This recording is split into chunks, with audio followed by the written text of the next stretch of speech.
Welcome to Overtime with Jared P. and Johnny O. But we are without my main man, Jared P. today.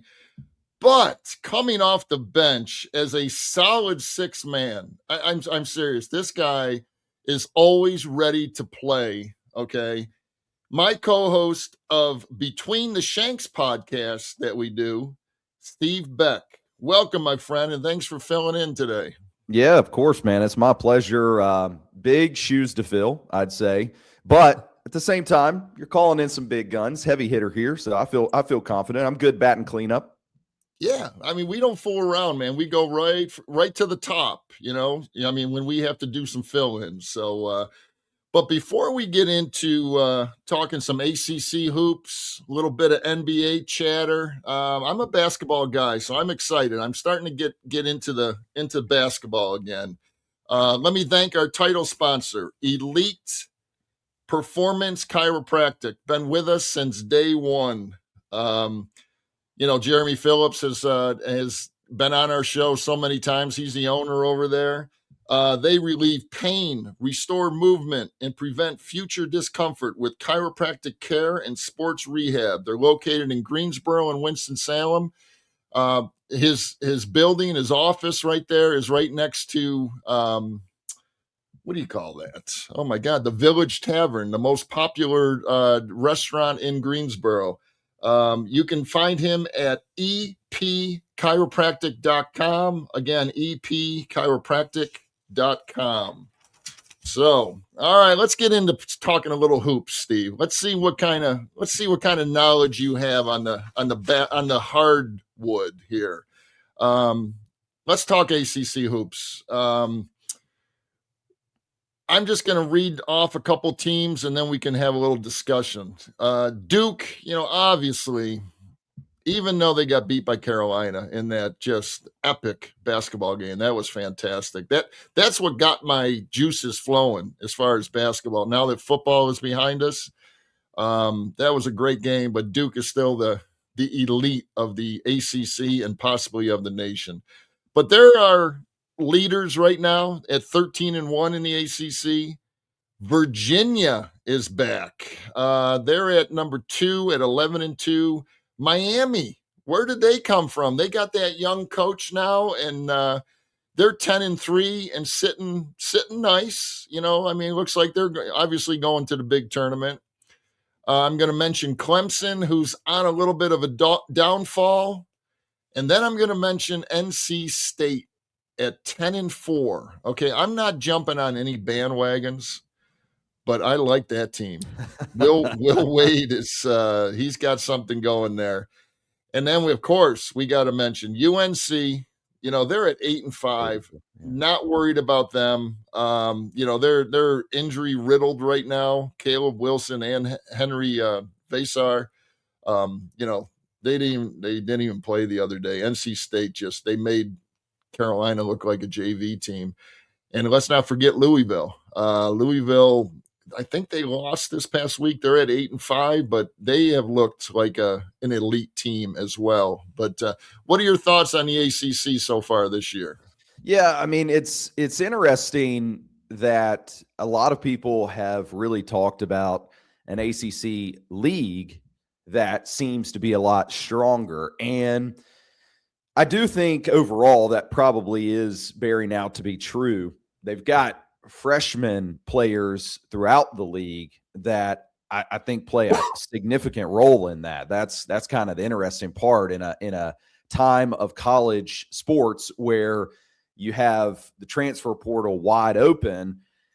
There's been a significant amount of concern, I would say, about how young players actually infiltrate and get into top tier teams, because when you have a choice as a coach to go out and get a seasoned, real professional style player, why would you waste as much time trying to go get fresh blood and get them up to speed? You've already got plenty of choices out there just to fill in the spot. So with guys all over the league now, and you mentioned Virginia, everybody talks about Cam Boozer. Everybody talks about Caleb Wilson.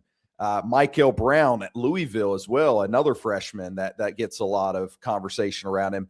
Virginia's best player is actually a freshman, believe it or not. Now, I butcher names, so I don't know. He's from like Belgium. I don't know that I'm going to like try exactly to go out there and mention that.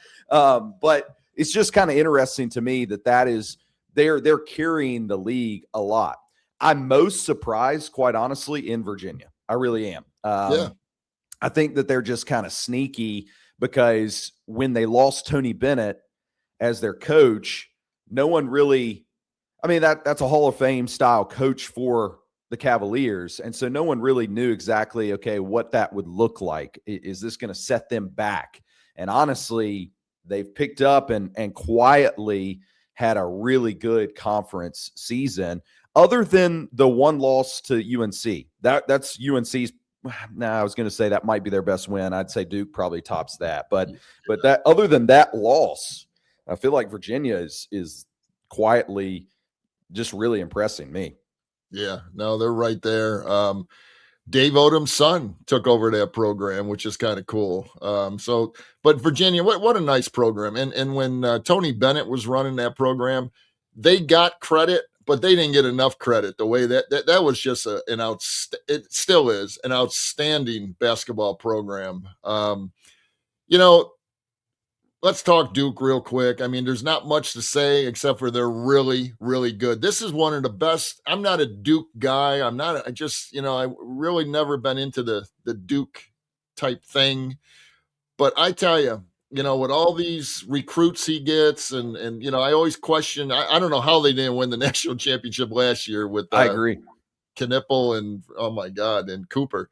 But this team is together, man. This is the first time that I've really seen all this talent really they're gelling. And Shire obviously is a good coach, man. He looks so young still on that sideline and just, very calm, cool, and collect. I like the way this team is. And I've never said this because I never wanted them to win a championship, so I didn't want to speak it out loud. But this team looks really good. Not only Cam Boozer, but this Isaiah Evans is coming out. His last, I think, 10 games have just been absolutely spectacular. So they look really good. Well, here's one thing. Sorry, Johnny. I just gotta mention a couple things. Really, one is they've got a huge game coming up this weekend against Michigan. That one that is blockbuster. Like we got to get ready to pull out popcorn and enjoy that one as much as we can. What are your thoughts on John Shire's though doubling down and continuing to talk about this punch being thrown when UNC's fans rush the floor? That is the only thing right now for me, because I have really credited Shire as being a coach that is very prepared. I think when it comes to making a game plan and working through preparation out of timeouts and how to manage a program, I've always felt like he's just ready. He's ready for the moment. But now he just continues to go out and make these claims about somebody on his staff being like violently injured, and there's no evidence out there. Like there's nothing. Yeah. Even a DA came out and said like, hey, there's nothing here that we could see as being proof of this. Like I feel like he's kind of I realize he wants to protect his program and his players, and it's kind of unsafe to rush the floor, but making some unsubstantiated claim and holding on to it, like it's truth it's risky business. Yeah, I'm a little surprised because he is a classy guy, okay? And I thought you got to get over this now. That's in the past, okay? But when Carolina rushed the floor and then all this Shire stuff came up and, he was, couldn't believe what was going on. And he says there were some punches thrown and, there probably was. There were some arms swinging probably. But it brings me back to, and I can't remember if it's just a couple years ago or not, when Wake Forest beat Duke and Wake Forest rushed the court and Shire was whining about that one as well. Do you remember that when that happened? I don't write off. I think really honestly, it's a knee-jerk reaction out of a loss to I feel like no one's going to question you for trying to go to bat and protect your staff and your team. Like that seems like the normal thing a coach should do.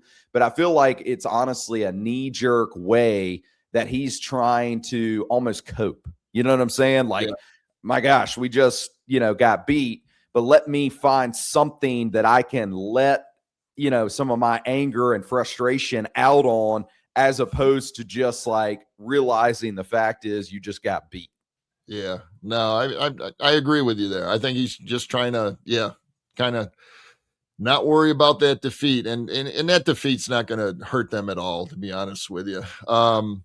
But no, he's whined about it a couple times. The whole court, I love it. It's still college, man. I want them to rush the court. Okay, now I don't want any player or anybody to get hurt, of course, but I think it's a great thing because we forget it's these are college kids going to these ball games and trying to have a good time.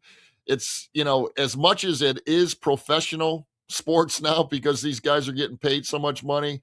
Let the students have their fun and the fans. So I still like it, but obviously he doesn't like it at all. He complains about it every time, and he does have a point to some point, but not. He's get over it. And I know the Dukies don't rush the court because they're always number one, and there's never. That's the stuff that I get sick of about Duke. But anyway, UNC.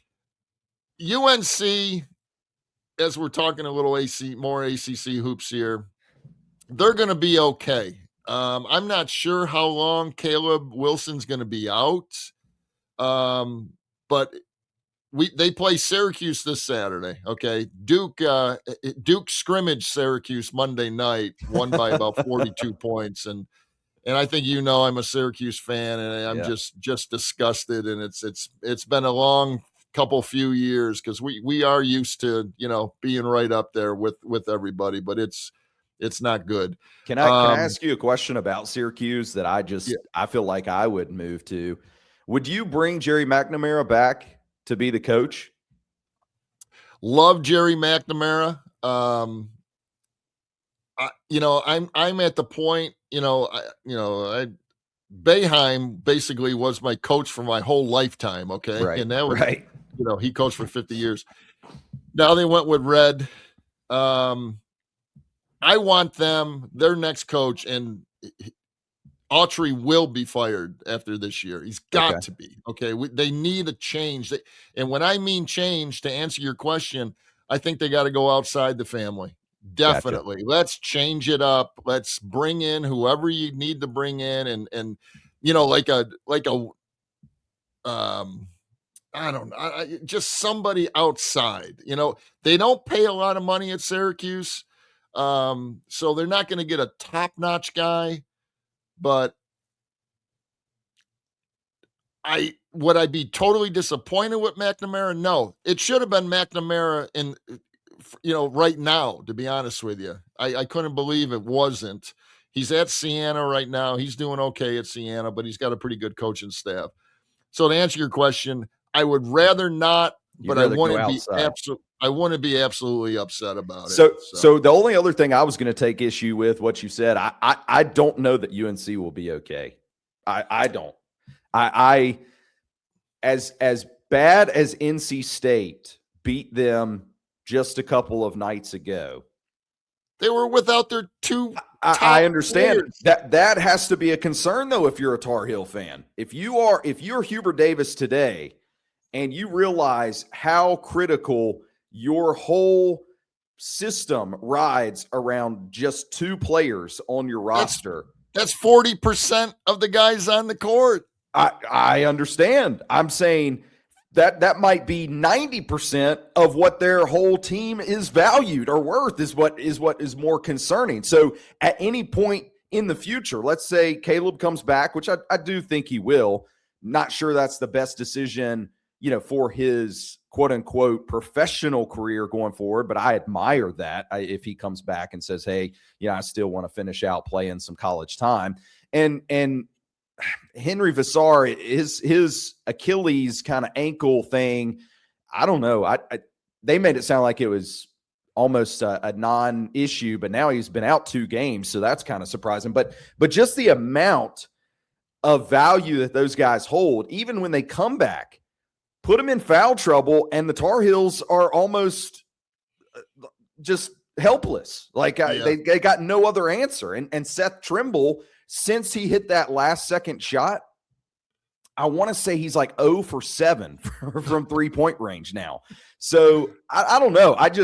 I watched that game and I expected NC State to win. I mean, honestly, I say for the Wolfpack, which I hope we'll talk a little bit about them. Absolutely. I'm jumping on their bandwagon. Sorry, I don't want to jump all over the plan here. Maybe now's the time, but I felt like that was a must win for Will Wade in that case. You look across the bow and you see, okay, Caleb's out, Vassar's out. This is a game at home, our rival. We got to win. And so I kind of expected that, but to go out and do it in the fashion that they did, for me, it was a glaring concern for the Tar Heels if they want to go very far. I'm not saying it's going to affect them, in a round of 64 style game. But I think if you really want to go deep into an NCAA tournament run, I mean, you better hope those 2 dudes are carrying the full load. And I'll go ahead and tell you right now, while people are, kind of probably upset at me if they're a Tar Heel fan, I think Caleb Wilson is the best player in the league. I do. I think he is the best player over Cam Boozer. No, he is. He's sensational. And back on that, Caleb and Vassar, if they're on top of their game, man, that's a hell of a 1-2 punch. I mean, you're looking at about 38 points and 20 rebounds right there. So I'm saying they'll be okay if those guys come back full strength by, March, early March before the ACC tournament at least. But if it drags on into they're not going to play in the ACC tournament, and then that's going to be a problem. But if they come back full strength, I just feel like they just kind of they mapped out the scouting report against them without meaning to. They have clearly laid out for a very good staff, and I'm talking a good team. So, like, again, a deeper run into the tournament.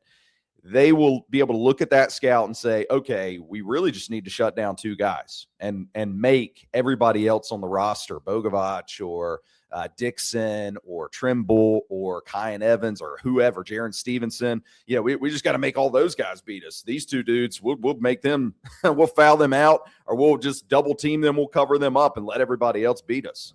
Easier said than done now. If they're on top of their game, I knew Caleb Wilson was, and I'm not a Tar Heel guy either, to be honest. But if, I knew Caleb Wilson was going to be as great as he is. But this Henry Vassar has just impressed me all year long, when he was healthy. I mean, what a guy to have. And, a team's just not going to go in there and stop those 2 guys, unless if they get in foul trouble, But Caleb won't. I don't think he's just, like you're saying, I think he's the best player as well because he's so damn smart out there too. He's got it. But let's talk NC State real quick. That's my sleeper. Excuse me. I kind of jumped on their little bandwagon right now because they got a ex-Syracuse point guard, okay? He was a freshman when he was at Syracuse, and he was Showtime when he was a freshman, and they let him go. He's 6'7". Hugh Copeland is the Showtime of the ACC right now.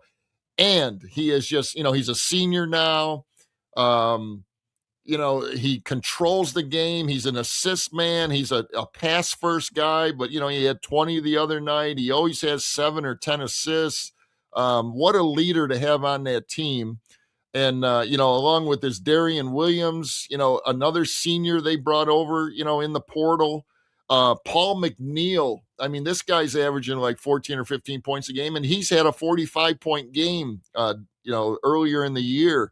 They got a team and they are well coached that I think could make some noise definitely in the ACC tournament. And if they get the right draw, in the NCAA, that's it could be one of those runs. I really, really like that team. And I have to jump on that team just for a little excitement for myself because my team is so bad this year. I got to kind of be excited about somebody. And Q Copeland has me excited. Yeah, Kadir Copeland. Yeah, he deserves a lot of credit because when he's not scoring, he's equally doing a good job at the point guard position, finding guys. I mean, he's had double-digit assists. I don't know how many times this year. It just feels like a lot. One guy that you didn't mention in a little, what's that? Lubin, right? Then Allen Lubin. No, I mean, again, I think that he's a very solid player. 14-7. I know. Yeah. I don't know that he measures up exactly to like Will Wade making another team. The Tar Heels sound stupid for getting rid of him or not playing him per se. I mean, he's solid. Yeah. Don't get me wrong. Phil Allen, but Matt Abel, another freshman. I mean, I talked about freshmen earlier. Another guy who the past 2 games has had career highs. Like he set a career high, and then he beat that against the Tar Heels recently. I really like his game. He doesn't seem flustered at all for the big moments. Being a freshman, really solid player. Here's the only thing with the Wolfpack for me that I've got a little bit of doubt and worry with. Will Wade is the way he handles a team. Even coming into these press conferences and holding shop, it's awesome. I mean, seeing him sit up there and speak to his players essentially through the media, not shy to kind of call them out and say, his true feelings about something. I don't know that this group of guys, even though they're veteran guys and they're all very talented and skilled, I don't know that they really have the grit and passion component. When I watch them play, it's like, on again, off again. One time it looks like they don't really want to defend and do like the rebounding and the turnover battles, the little things that you really got to have when you're up against another really good team. And then the next time you watch them when they played the Tar Heels here recently, it's like they couldn't do anything wrong. So I don't know. That's my only question with NC State. I think that I would agree they're probably my sleeper in the league. They have to be because they're just kind of lurking right there below the top 3, teams, 4 teams, whatever it is in the standings right now. But they're just showing sometimes signs that's like, are these guys taking it really serious? Yeah. No, I got you. They got Duke coming to them. So State has a home game against Duke, I think sometime next week or the week after. So don't forget they've got Virginia coming up too here. I think it's this weekend, right? Oh, I'll be tuning it. That will be that's a key game right there. That's even more key than when they played Duke. Seriously, because let's see how those, are those 2 teams about the same, or can NC State compete with a Virginia? That will be a telling tale right there. Absolutely. Hey, before we get into a little bit of NBA chatter, let me tell you a little bit about a couple of our other fine advertisers. Again, Estate Jewelry and Loan, been with us a long time. Something old, something new. Estate Jewelry has a great selection of new and estate jewelry and can really find a nice, unique piece for any occasion in Brian's showroom. You can go to estatejewelryloan.com, check out anything. I've been in there a couple times, and people are bringing in gold and silver and rings and all that kind of stuff. And they're walking out with a handful of cash. So go see Brian over at 2511 Battleground Ave. He's paying top dollar for that kind of stuff. Salsarita's Fresh Mexican Grill, located in High Point at the Palladium and in Greensboro in the Target Shopping Center on New Garden Road. It's got a food truck, catering, daily specials. You can find their menu at salsaritas.com. And these guys, For Real 24, real golf, indoors, anytime. Greensboro's premier 24/7 indoor golf facility offering iconic golf courses and state-of-the-art equipment. Um, I'm going to interrupt just real quick. Steve and I had a little match the other day, and this is going to be real quick because I still have other advertisers to get to. And I'm going to put my head between my legs because we played a 9-hole. They were all par threes, I guess. Yeah, par par three three match. 9-holer, and God, we were head to head all the way to the end. And then I did a Steve Beck special. I double parred on number 9, and I lost to this guy. That'll never happen again. But anyway, we had a blast. Please go see Clay Jordan. It's a great guy over there. He's got memberships. You can just go play any of these courses. Just go to forreal24.com. Check him out. He's over on Battleground and Horsepen Creek Road. Also, a couple other quick ones. Jimmy Snow up north, Imperial Marketing Solutions. He's selling laptops for $395. They're like brand spanking new. Desktops the same, $395. You can reach Jimmy Snow at 315-345-8349. And my buddy Marco over at California Burrito Express and Bar on Spring Garden Road. Go visit him. They got a full bar and a great dining room with all kinds of TVs. And again, they're on Spring Garden Street in Greensboro. Thank you, advertisers. All right, let's talk a little NBA. Are you an NBA guy? Truth be told, no, I'm not. I haven't been since like the 90s. Back in the 90s, I was. I was a big Chicago Bulls fan. When everybody wore like the windbreaker style swishy clothes and had fanny packs. Yeah, I loved it then.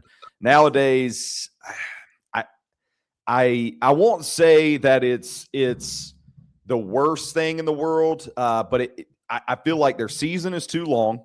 And then I also feel like right now they're in a crisis because of the load management and, trying to figure out if they're really wanting to be competitive or not. I've heard Adam Silver around the All-Star break talk about ways that they could try to make things more interesting. Like, let's take away draft picks or punish people somehow. No, I think there's other valuable ways that you could reformat that would make it a better brand. But that's just the way I see it overall. Yeah. I mean, I enjoy the NBA. I mean, it's just such good basketball. I mean, there are some just unbelievable, numerous incredible basketball players playing in the NBA, young guys. And, I mean, LeBron is still right there. I mean, that's 41. A whole another story. He's unbelievable at 41. Do you have a favorite team? I don't know, Johnny. Do you have a favorite NBA team? I'm a Laker fan. I've always been a Laker fan. It goes back to Showtime. I was a Kareem Abdul-Jabbar fanatic, and Magic Johnson may be my most favorite pro athlete of all time, just because I've always said this. Number one, his game was just incredible. To me, I still think he is the best all-around basketball player to ever play the game. I mean, he could excel at every position if you think about it, and he could definitely excel at every one of them. So I'm a Laker guy. Well, I know you guys have Luka. The question is, will you try to keep LeBron, or is that might as well kiss that goodbye? I don't know what's going to go on with that. The Lakers the last couple of years, especially with the whole LeBron thing. If they were smart, if they want to build, they would probably have to make some sort of deal and have LeBron leave the Lakers, okay, and build around Doncic, because Luka is special. I mean, he really is. You talk about a guy that makes the game look easy. My God, it's ridiculous. And it doesn't even look like, it looks like you and I could guard him. He looks so slow and kind of, and now he's in better shape this year, but I don't know. He's just got that, like that Larry Bird thing. I mean, Bird couldn't jump. He couldn't, he wasn't fast, and he was just, outstanding out on the basketball court. So, as a Laker fan, I love LeBron. I love watching him for the past 72 years that he's been in the NBA. I mean, he's I don't think he's ever going to die, Well, man. you'll He still can have run. Bronny. I mean, if LeBron goes, you got that going for you.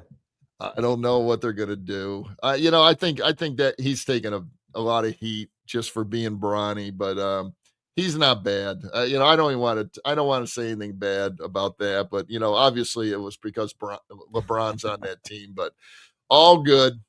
But I'd like to see him go back to Cleveland for one last year and see what the heck he can do, and see if the Lakers can get back to Showtime. So we shall see. But just talking about a couple other stars in the NBA, LeBron and Durant and all, Steph Curry, those guys are almost leaving here.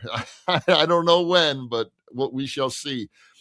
But couple guys I do want to mention. Well, Victor Wembanyama is just a joy to watch play basketball. Okay, I have no idea how he looks like a guard. He's 7'4" and just he can handle the ball, shoot the ball, and all that kind of good stuff. I mean, I love watching him. Shea Gilgeous Alexander, just I mean, he's got a lot of. To me, he's got a lot of Kobe Bryant in him, and one that I do want to mention, and Detroit is actually leading in the East right now. The Pistons are back. Okay, they're number one in the East over Boston and the Knicks. And this Cade Cunningham, nobody really. I mean, they're talking about him on ESPN, but until they make the playoffs and make a deep run, this guy is a superstar. So they're built. The NBA is built with a lot of upcoming superstars. Um, Stefan Castle from San Antonio playing with Victor Wembanyama. That's going to be a dynamic duel for a while. And the Knicks. What do you think of the New York Knicks? Talk to me. I mean, I think as a franchise, their fan base will never be. They'll never be happy until they win another championship. I feel like even making the playoffs, all I can picture is what's his name that sits courtside for them. Yeah. He freaks out over every little thing, stands the up. movie guy. Yeah, got his big wide brimmed glasses on and all that kind of stuff. Whatever it is. Spike Lee. Thank you. Yeah, Spike Lee. Yeah, all I can picture is guys like that, just like, bandwagoning on, which I know he's always there, but just a lot of star power will come out and try to, hope that the Knicks will do something, and then they'll be disappointed until they finally win another title. Right. They're almost, and I hate to even, because I kind of, I root for the Knicks a little bit in the East, and I like Brunson, I like Karl Anthony Towns and all that, and I'd like to see him this would be the year if they could maybe get to the finals, but they're sort of the Dallas Cowboys of the NBA. Yeah. And they haven't won in, decades. Okay. But everyone wants to talk about them and see if they can win. But, I can't wait till you and I talk about the Cowboys. Because I hate talking about the Cowboys. And when I turned on ESPN this morning, they were talking about the Cowboys in February. I think, this team looks like they could do something next year. Nah. How many? We've been hearing that for 30-something years. But I'll get off that. But no, I like where the NBA is. I do enjoy watching it. I think I'll start watching it a little more now. Since we're both North Carolina based, do you watch the Hornets very much? I'm glad you just brought up the Hornets, because we need to mention the Hornets. Do I watch them? No. I go to a couple games a year with my son because he lives in Charlotte, but have not been there this year. So I need to get there because they got a decent team this year. Very nice basketball team. They're in the playoff race right now. So they have, they've won like their last 10 out of 12 or 11 out of 13. They got stars. Brandon Miller's a hell of a player. LaMelo Ball is a if he stays healthy for a full season, he's a superstar. The guy can play the game, man. If he keeps from wrecking his car in downtown Charlotte, I don't know if you saw that, but I mean, he walked away, and what I think is funny, he's got this whole custom huge tank of a Hummer that he wrecks, and the reports say that he got out of that unharmed and got in a Ferrari to leave, like just hopped over to another luxury vehicle, and he's out of there. I can't. Can you even fathom that? Can you even imagine that? Like, oh shoot, that car's gone. Well, where's the Ferrari? Yeah, but he's a hell of a basketball player. He really is.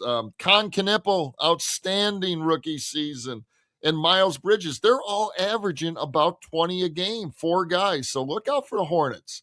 They're definitely. I believe they're definitely going to be a playoff team, and I'm happy about that because let's get something in Charlotte. Finally, the Hornets look like they want to win. Okay. Michael Jordan did nothing for the Hornets when he was, owner and all that. I mean, it was just, it was kind of disgusting what was going on with that. So I'm happy that they're competing this year anyway, but the NBA's in good shape. I don't know about that.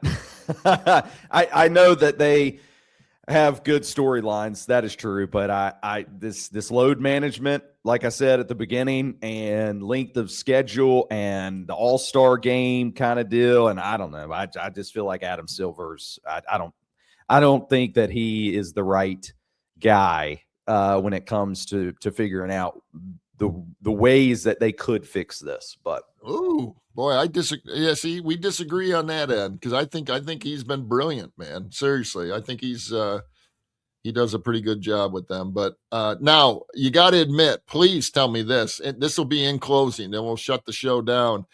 When it comes to the finals, that's real basketball, man. When those two teams are going at it to get that ring, I mean, do you watch it? Yeah, well, it depends on who's in it, honestly, for me. Yeah.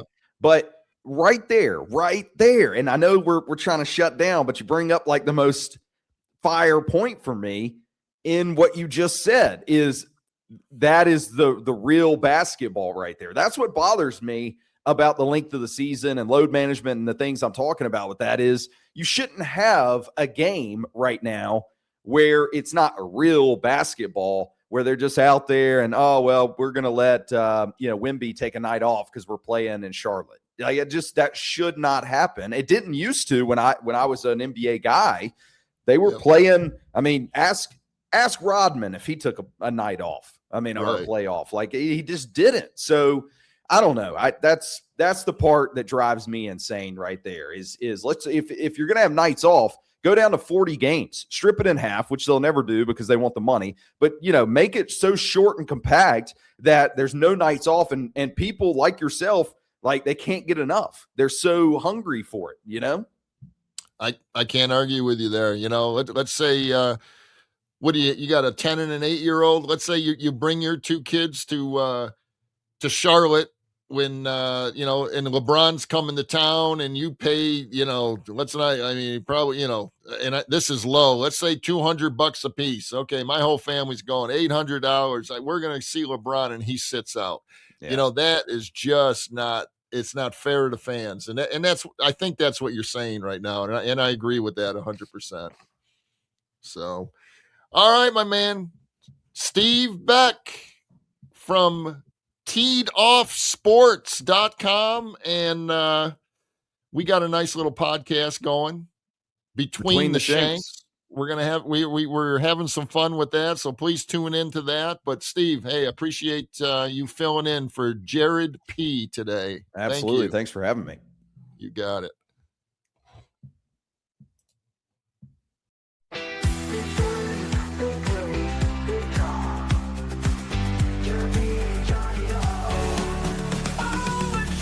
We're not talking overtime pay. We're talking the overtime play.